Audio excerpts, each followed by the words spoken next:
Then a rainy Tuesday night changed everything. My sister vanished, leaving her 3-month-old baby on my doorstep with a 7-word note that shattered my world. My own parents turned their backs, telling me, "She's your burden now." But now my sister is back, with my parents at her side, suing for custody and claiming I'm the one who kept them apart. Get comfortable, because this is the story of how I fought for the daughter of my heart and discovered what family truly means. Before Lily came into my life, I had everything figured out. I had just gotten home from a 12-hour shift, kicked off my shoes, and settled on the couch with a glass of wine and takeout. The doorbell rang around 9:30. What I found changed my life forever. A car seat sat on my welcome mat, covered with a thin blanket to shield it from the rain. When I pulled back the blanket, I found a tiny baby girl, maybe 3 months old, with rosy cheeks and a wisp of dark hair, just like my sister Amanda. Tucked into the side of the car seat was a folded note in her handwriting. I immediately recognized it. Her name is Lily. I can't do this. Take care of her. I'm sorry. That was it. I looked up and down the street, but there was no sign of Amanda. I brought Lily inside, my hands shaking as I carefully picked up the car seat. She was sleeping peacefully, unaware that her mother had just abandoned her. "We told her not to have that baby," my mother said coldly. "She made her choice, and now she's running away from it. Typical Amanda. I can't just keep a baby. I don't know anything about caring for an infant." "She's your burden now," my father said firmly. "She left her with me, not you," I argued. "She's your granddaughter." "And we never asked to be grandparents," my mother replied. I sat on my couch staring at the sleeping baby, completely overwhelmed. Lily woke up soon after, her face scrunching into a hungry cry that sent me into a panic. I had nothing for a baby in my apartment. His reaction was almost as shocking as my parents'. "A baby? Your sister just dumped her kid on you? That's insane, Natalie. You need to call social services." "I can't just call social services in the middle of the night," I said. "She's my niece. Can you please just go to the 24-hour store and get some formula and diapers?" "This is not our problem," he said firmly. I carefully placed Lily back in her car seat and drove to the nearest 24-hour supermarket. I wandered the baby aisles in my scrubs from work, frantically Googling what kind of formula to buy for a 3-month-old and what size diapers she might need. That first night was a blur of crying, formula temperature checks, and diaper changes. I filed a police report that morning, but the officers weren't particularly concerned given the note. Amanda wasn't missing. She had chosen to leave. They took my information but warned me not to expect much. I also called a family lawyer who explained I would need to file for temporary guardianship, a process that would take time and money. I was furious at Amanda for putting me in this position, for abandoning her child, for disappearing without a proper explanation. But every time I looked at Lily, with her tiny fingers and trusting eyes, my anger melted into protective love. "I don't know what happened with your mom, but I'm here now. I'll figure this out. You're safe with me." I had to make serious changes to accommodate Lily in my life. My 1-bedroom apartment was too small for both of us, so I found a 2-bedroom place closer to the hospital, stretching my budget to the breaking point. The moving costs, baby furniture, and reduced work hours hit my savings hard. But I was determined to create stability for Lily. There was no time to prepare, read books, or set up a nursery. I reduced my hours to 30 per week and switched to mostly day shifts, arranging childcare with a woman named Gloria who ran a small daycare from her home. The career advancement I had been working toward was put on indefinite hold. My supervisor was understanding, but made it clear that my track to management would be delayed by my new circumstances. I spent hours filling out paperwork, meeting with court-appointed evaluators, and attending hearings. Without Amanda present to formally transfer custody, everything took twice as long as it should have. I was fingerprinted, my home was inspected, and my entire life was scrutinized to determine if I was fit to care for my own niece. While all this was happening, my relationship with Mark deteriorated rapidly. What started as reluctance to help turned into resentment about our changed relationship dynamic. We had plans, Natalie. Travel, buying a house together, building our careers. How does any of that happen now? My father rarely engaged with Lily at all, keeping his distance physically and emotionally. "If I had heard from Amanda, you would be the first to know," I would reply, knowing it was a lie. Thankfully, I found support elsewhere. My next-door neighbor, Mrs. Santiago, became a surrogate grandmother figure, offering to watch Lily when I needed to run errands and teaching me her secret technique for soothing colicky babies. Around month 3 of caring for Lily, I hired a private investigator with money I couldn't really spare. Lily's first birthday was nothing like the elaborate parties my friends threw for their children. We couldn't afford a fancy celebration, but I invited the small circle of people who had supported us through that difficult year. Mrs. Santiago made a beautiful cake, my friend from work brought balloons, and Lily smashed frosting all over her face while everyone cheered. My parents declined to attend, claiming a prior commitment. Despite all the hardship, stress, and sacrifice, I could no longer imagine my life without her. In just 1 year, this child who had arrived as a responsibility had become the center of my world. "Happy birthday, sweet girl," I whispered, kissing her forehead. "We made it through our first year together. Here's to many more." Lily started kindergarten, a milestone that filled me with equal parts pride and nostalgia for her baby days. I had transitioned to a position as a school nurse at an elementary school, different from Lily's, to maintain professional boundaries. Our apartment had become a true home, walls covered with Lily's artwork and photographs documenting our journey together. Her personality had blossomed into something remarkable, a combination of curiosity, resilience, and creativity that amazed me daily. We had our special traditions that anchored our weeks. Sunday mornings meant visits to the local park where Lily had favorite climbing structures, and I had a bench where I could watch her play while chatting with other regular parents. These simple rituals created the stability children crave, especially those who have experienced early disruption. "Where is she now?" Lily would ask, her eyes wide with innocent curiosity. "I don't know exactly," I would answer honestly. "Will she ever come back?" To help her understand different family structures, I created a storybook with pictures and simple text explaining how families come in all shapes and sizes. Some kids live with grandparents, some with 2 moms or 2 dads, some with just 1 parent, and some like Lily with an aunt who loves them more than anything in the world. "She should be in ballet by now," my mother would comment, bringing yet another tutu for a child who preferred dinosaurs and building blocks. His anger at Amanda seemed to have calcified into a general coldness toward all of us. Lily, sensitive and perceptive, would become quieter during their visits, her natural exuberance dimmed by their lack of warmth. My personal life remained largely on hold during these years. Dating as a single mother was complicated enough, but dating as someone in my unique situation seemed nearly impossible. The few men I met through friends or work who seemed promising would inevitably pull back when they understood the full picture of my commitment to Lily. I chose to focus on her needs rather than pursue relationships that might bring more instability into our lives. I took on a second job doing telehealth nursing consultations 2 evenings a week after Lily was asleep to build a college fund for her future. It meant less sleep for me and careful budgeting, but the growing savings account gave me peace of mind that I could provide long-term security for her. After years of careful saving, we took our first real vacation when Lily was 6, a trip to Disney World that she still talked about years later. Watching her face light up as she met her favorite characters made every extra shift and budgetary sacrifice worthwhile. Her kindergarten teacher noted her unusual attention to detail and drawings, and I encouraged this interest with art supplies and museum visits whenever possible. As I approached the 5-year anniversary of Lily's arrival in my life, I found myself reflecting on how completely my existence had transformed. My apartment was filled with children's books instead of novels.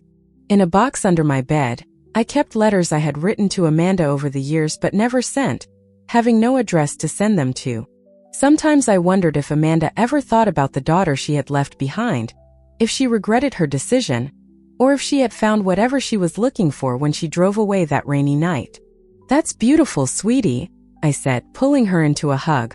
"Is that us?"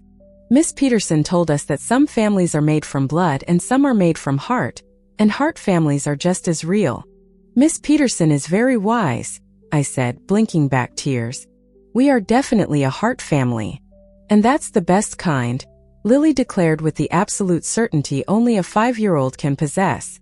I hung the picture on the refrigerator alongside her other masterpieces, a visual reminder of what we had built together out of the most unexpected beginning. For more years passed in a comfortable rhythm of school years, summer breaks, holidays, and the everyday moments that form the foundation of a family life. Lily was 9, thriving in 4th grade with good friends and a passion for both art and science that kept her curious mind engaged. She had grown into a thoughtful, resilient child with my sister's artistic talent, but a steadiness of character that was entirely her own. The phone call came on an ordinary Tuesday evening, as I was helping Lily with her science project about the solar system. An unknown number flashed on my screen, which I almost ignored, assuming it was a telemarketer. My hand tightened on the phone as I stepped quickly into my bedroom, away from Lily's curious eyes. "I'm fine. I'm actually in town. I was hoping we could meet." Her voice sounded steadier than I remembered, more mature. I spent the night alternating between anxiety, anger, and a strange sense of relief that she was alive and well. Amanda was 32 now, her hair styled in a sophisticated bob instead of the wild curls of her youth. She wore a tailored blazer and carried an expensive-looking handbag. "You too," I replied, studying her face for traces of the sister I had once been close to. "You seem well." "I've been sober for 7 years now. I completed rehabilitation, got my degree in graphic design, and I'm married to a wonderful man named Thomas." After leaving Lily with me, she had spiraled further into drug addiction, living on the streets of San Diego for a time before hitting rock bottom and checking herself into rehabilitation. There she met Thomas, a counselor, and after completing her program and maintaining sobriety, they had eventually married. "I wasn't fit to be a mother then," she admitted. "When she seemed okay, I thought I could handle it, but the postpartum depression hit hard, and I went back to using." "So beautiful. And clearly happy. You've done an amazing job, Natalie." After careful consideration and consultation with the child psychologist, I arranged the first meeting between Amanda and Lily. I prepared Lily by explaining that my sister, her birth mother, had been very sick when Lily was a baby but was better now and wanted to meet her. I emphasized that nothing would change about our life together, but that Amanda might become a part of our extended family, like an aunt. Lily was uncharacteristically shy, clinging to my hand as Amanda approached with a nervous smile. Lily nodded solemnly. "But Nana is my real mom because she takes care of me and loves me and helps me with homework and makes me soup when I'm sick." Amanda's eyes filled with tears, but she smiled bravely.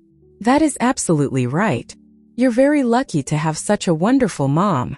Over the following months, Amanda became a cautious presence in our lives. We established a routine of supervised visits, gradually increasing the time as Lily became more comfortable. She brought thoughtful gifts that showed she was paying attention to Lily's interests and development. She and Thomas were moving permanently to our city. She had accepted a job at a local design firm, and they had purchased a house just 20 minutes from our apartment. This could be positive for Lily, I reasoned, having her birth mother in her life in a healthy way. Thomas was charming and engaging, asking Lily about school and complimenting my cooking. Yet, something felt off about his two perfect responses and the way he watched Amanda carefully as she spoke, as if monitoring her. "We've been thinking," Amanda said, glancing at Thomas for encouragement, "that now that we're settled and financially stable, I'd like to be Lily's mother again. Legally, I mean." My fork clattered against my plate. "What exactly are you saying?" "We think it would be best for Lily to live with us," Thomas interjected smoothly. "I am her mother," I said, my voice low to avoid alerting Lily, who was showing Thomas her art supplies in the living room. "I have been her mother for 10 years while you were nowhere to be found." The conversation ended uneasily with promises to discuss it further.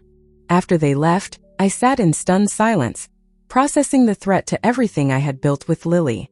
I had naively believed Amanda wanted to be a supportive presence in Lily's life, not to replace me entirely. When we arrived, Amanda and Thomas were already there, looking comfortable in my childhood home. About her recovery, her marriage, her desire to be a proper mother to Lily. "You've been in contact with her for how long?" I asked, pieces suddenly falling into place. "And now that she has," my father continued, "we think it makes sense for Lily to be with her real mother. Amanda and Thomas can provide a traditional family environment with two parents. You've done your part, Natalie, But it's time to do what's best for Lily. Not only had Amanda returned with the intention of taking Lily from me, but my parents had apparently been supporting this plan, maintaining contact with Amanda for years while continuing their cold, critical visits to us. "Lily, put on your coat, please." "But we haven't had dessert," Lily protested, confused by the tension she clearly sensed. But she said, "Aunt Amanda is my real mom and I should be with her." "Listen to me, Lily. You and I are a family. We have been since the day you came to me. Nothing is going to change that. I promise you." "Cross my heart," I said firmly, making the gesture that had sealed all our important promises since she was tiny. "No one is going to take you away from me." That night, after Lily finally fell asleep, I found her in the throes of a nightmare calling out, "No, no, don't take me," in her sleep. I would fight with everything I had to keep my promise to her. Amanda was petitioning for restoration of her parental rights and custody of Lily. The family court date was set for 30 days later. Biological parent, termination of guardianship, best interests of the minor child, home study, psychological evaluation. I emptied my savings account and took out a loan to pay the retainer for Julia Hernandez, an attorney specializing in family law whom a colleague had recommended. Her office was warm but professional, with children's books and toys in the corner, suggesting she understood the human stakes of her work. Biological parents have strong rights in our legal system, even ones who have been absent. 10 years is practically Lily's entire life, and judges are reluctant to disrupt a child's stable environment without compelling reasons. We developed a strategy focusing on documenting the reality of our life together. I gathered school records showing my consistent attendance at parent-teacher conferences and involvement in Lily's education. I collected medical records demonstrating my attentive care through childhood illnesses and regular checkups. I requested letters from Lily's teachers, our neighbors, and friends who could attest to the loving home we had created. My father claimed I had refused numerous requests for family visitation and deliberately kept Lily separate from family traditions and gatherings. Both portrayed Amanda as a young mother who had made a mistake and deserved a second chance with her daughter. "This is completely false," I told Julia, my hands shaking as I set down the papers. "They visited only when it suited them, showed minimal interest in Lily, and were critical of me at every turn. They knew where Amanda was for years and never told me. Now they're painting me as some kind of villain who stole her child." "Family custody battles often bring out the worst in people," Julia said gently. "The good news is that these statements can be refuted. We can document the actual frequency of their visits and communication. Do you have text messages, emails, or other records of your interactions with your parents over the years?" I did. I had never imagined they would be evidence in a custody battle. The stress began to affect Lily. Her teacher called to report that Lily had burst into tears during class when another child talked about moving to a new house. I arranged for her to see a child psychologist specializing in family transitions, trying to help her process her fears while shielding her from the worst of the legal battle. Lily exhibits significant anxiety about potential separation from her primary caregiver, the psychologist reported. I rehired the private investigator who had helped me years before, asking him to look into Amanda and Thomas's claims about their stable, perfect life. While Amanda did appear to have maintained sobriety, Thomas had a history that had not been disclosed, including a domestic violence charge from a previous relationship that had been dismissed under unclear circumstances. The discovery process of the legal case was grueling. Each demand felt like an invasion, forcing me to justify the life we had built together to strangers who knew nothing about our daily happiness. "The judge has to listen to everyone and make a decision about what is best for you," I explained, sitting with her on the edge of her bed. We kept our Friday movie nights and Sunday park visits. I helped with homework, attended her art show at school, and pretended everything was fine while my insides twisted with anxiety about our future. I mentioned it to the private investigator during one of our updates. 2 days later, he called with urgency in his voice. He arrived at my apartment with a folder of documents, waiting until Lily was engrossed in a television show before spreading them on my kitchen table. Why would they be looking for Lily's father? Amanda never even told me who he was. "Because of this," he said, pointing to another document. "The man they identified, Jason Reynolds, inherited a significant sum from his grandfather last year. We're talking multiple millions. If Amanda regains custody of Lily and establishes paternity, she could potentially claim substantial child support retroactively, plus secure future financial benefits for Lily that they would control as her guardians. Amanda's sudden interest in motherhood after 10 years of absence. The convenient redemption story. It wasn't about wanting Lily back at all. Along with evidence contradicting several claims in their court filings, Thomas's business is actually struggling, not thriving as they claimed. Their perfect house is mortgaged to the hilt. And most importantly, I have documented evidence of your parents' knowledge of Amanda's whereabouts for years, directly contradicting their sworn statements. The county courthouse was an imposing building of stone and glass, its formal atmosphere immediately intimidating. I wore my most professional outfit, a navy blue suit I had purchased specifically for this day, wanting to project stability and competence. Amanda in a conservative floral dress that suggested maternal warmth. Thomas in a tailored suit that spoke of financial success. My parents sat directly behind them. Judge Harriman, a woman in her 60s with silver hair and reading glasses perched on her nose, called the court to order. The court's primary concern is the best interest of the child, she stated firmly. We will hear testimony from all parties involved and review the evidence presented. I expect complete honesty and respect for these proceedings.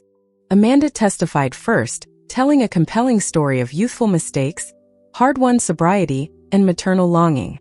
She described her marriage to Thomas as loving and stable, their home as spacious and child-friendly, their finances as more than adequate to provide Lily with advantages I could never offer. She wept at appropriate moments, describing her regret at missing years of Lily's life, and her desire to make up for lost time. I made a terrible mistake when I was young and addicted, she said, dabbing at her eyes with a tissue. He spoke of college funds already established, family vacations planned, and his desire to be the father figure Lily had lacked. We can offer Lily stability, a traditional family environment, and opportunities that simply aren't possible in her current situation, he said confidently. While we respect what Natalie has done, we believe Lily belongs with her mother and in our home. My parents testified next, both reinforcing the narrative Amanda had constructed. Once she decided Lily was hers, she shut out the rest of the family. We tried to be involved, but she made it so difficult. My father's testimony was briefer but equally damaging. Blood is blood, he stated, echoing the sentiment from our family dinner. Their testimonies felt like physical blows, each false statement and twisted truth another wound from the people who should have supported me. Amanda's attorney, an expensive-looking man in a designer suit, then questioned me aggressively about my finances, my work schedule, and my personal life, attempting to portray me as barely managing and unable to provide the advantages Amanda and Thomas could offer. Isn't it true that you work 2 jobs to make ends meet? He asked. And you live in a 2-bedroom apartment rather than a house? The questioning continued in this vein, designed to make my loving, stable home seem inadequate compared to the materially advantaged one Amanda was offering. Lily's current and former teachers testified about her academic progress, social development, and the strong, secure attachment she clearly had to me. They described a happy, well-adjusted child who spoke of my mom, Nana, with love and trust. In my 20 years of teaching, I have rarely seen a parent as involved and attentive as Natalie, her current teacher stated firmly.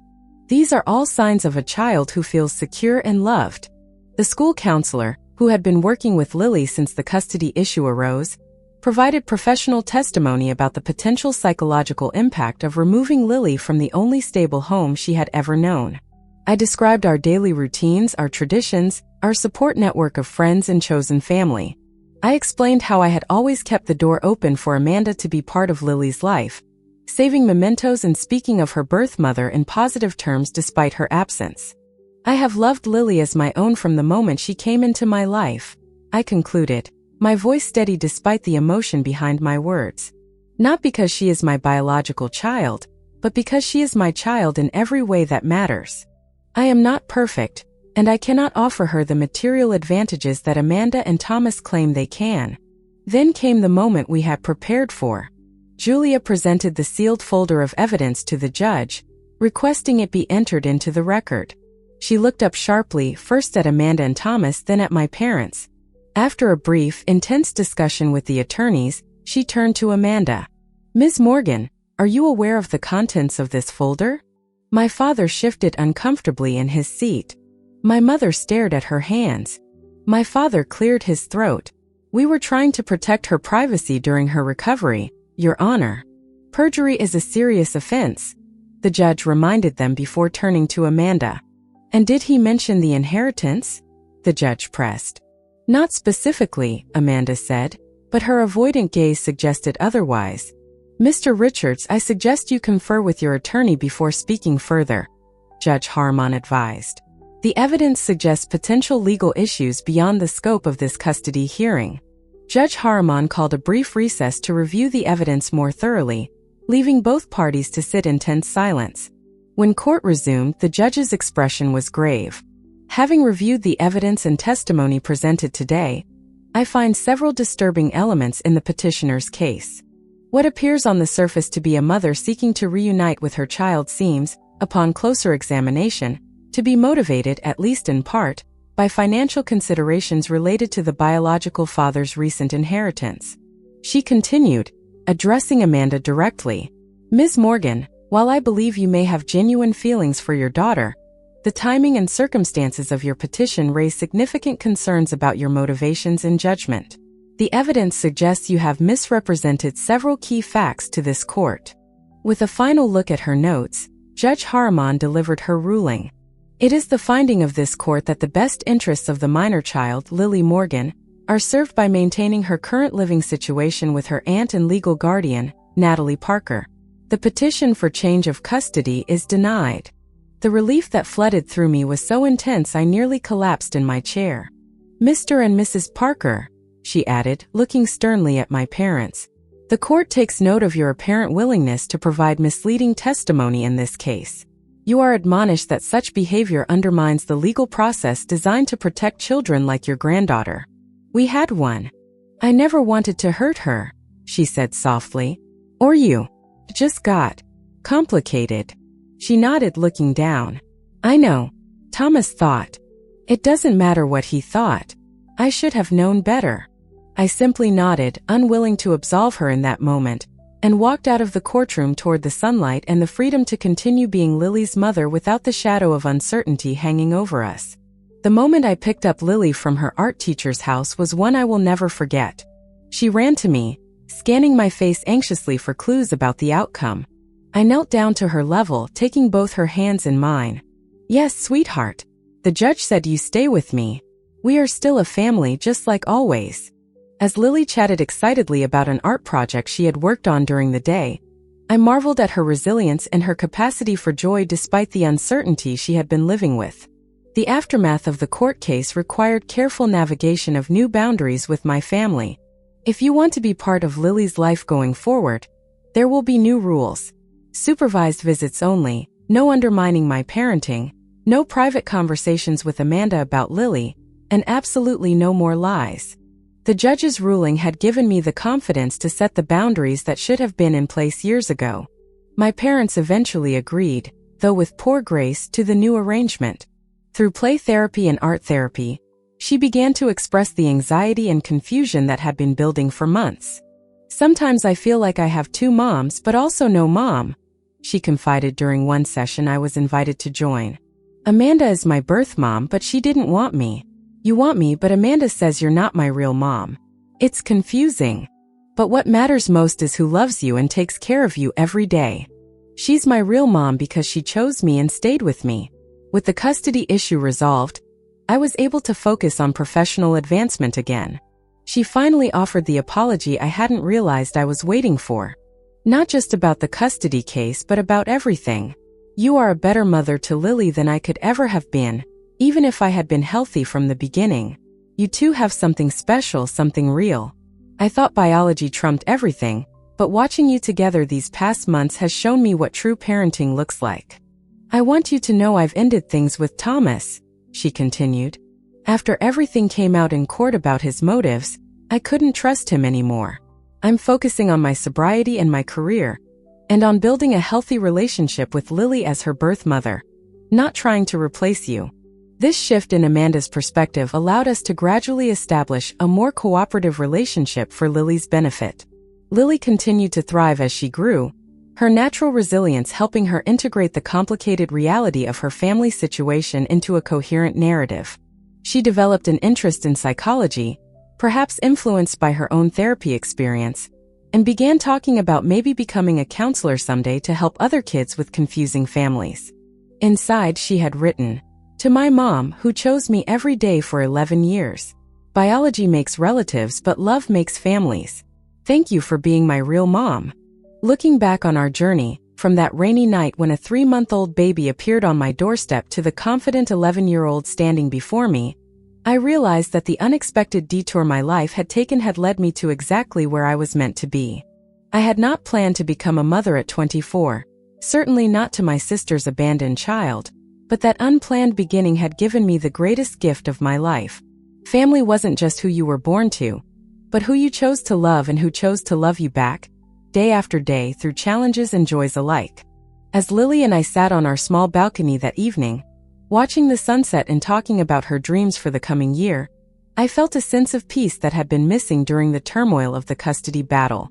She nodded, leaning her head against my shoulder.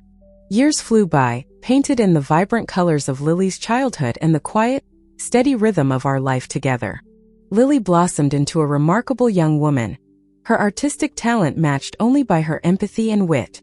My relationship with Amanda found a new, quiet normal.